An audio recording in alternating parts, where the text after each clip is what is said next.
2024ची निवडणूक आली आणि मग त्यावेळेला सुद्धा वाटलं होतं की राजन साहेबांना पुन्हा संधी मिळेल, कुठेतरी मंत्री होईल. माझे उदय सामंत शिवसेनेमध्ये आले आणि उदय सामंत मंत्री झाले. 2019ला मंत्री झाले आणि मग 2024ला चला वाटलं होतं, मी भाईंना म्हटलं की महाराष्ट्रामध्ये परिवर्तन झालेलं, त्यामुळे नक्की सत्ता महाविकास आघाडीची येणार आणि राजन साहेबांचं चुकलेलं हुकलेलं सर्व मंत्रिपद पुन्हा मिळणार. पण नियतीच्या मनामध्ये वेगळं होतं का शिंदे साहेबांकडे सुद्धा दिघे साहेबांची आलेली दैवी शक्ती आहे असं म्हणावं लागेल. 24 तासातले जवळजवळ 20 तासाच्या वरती काम केलं जातं, ती एक वेगळी दैवी शक्ती आहे हे तुम्हाला मला माहिती आहे.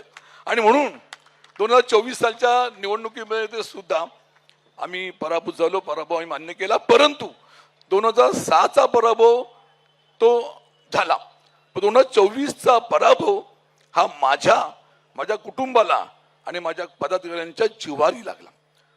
निवडणुकीमध्ये हारजीत होत असते, परंतु त्यावेळेला त्या निवडणुकीच्या याच्यामध्ये शिवसेने ज्यांना आम्ही मोठं केलं, सिंधुदुर्ग जिल्ह्यामध्ये विनायक राऊतना आम्हा सर्व मंडळींनी मतदान करून एकदा दोनदा खासदार बनवलं. त्याच विनायक राऊतनी त्या निवडणुकीमध्ये त्यांच्या जिल्हा प्रमुखांनी विलास चाळकेंच्या पदाधिकाऱ्यांनी त्यावेळेला आमच्या भैयाचं काम केलं. भैया सो कबूल करेल, जाहीरपणे करणार नाही कसं कबूल ते आपण सांगा.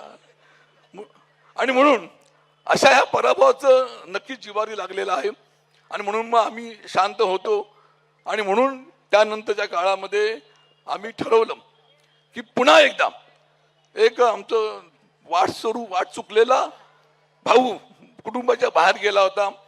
परत भाईंनी कुटुंबामध्ये मला घेतलं, छोट्या भावासारखं प्रेम केलं आणि आज मी आपल्या सर्वांच्या उपस्थितीमध्ये भाई त्या ठिकाणी म्हणजे आपण म्हटलं जातं दुधामध्ये साखर पडली की दूध मधुर होतं, तसं ह्या राजापूर लांजा विधानसभा मतदारसंघामध्ये जिल्ह्यामध्ये आज आम्ही सर्व मंडळींनी पुन्हा याच्यामध्ये आल्यामुळे दूध मधुर झालेलं आहे. तर भविष्यातल्या कालखंडामध्ये ह्या जिल्ह्यामध्ये 100% शिवसेनाच होणार.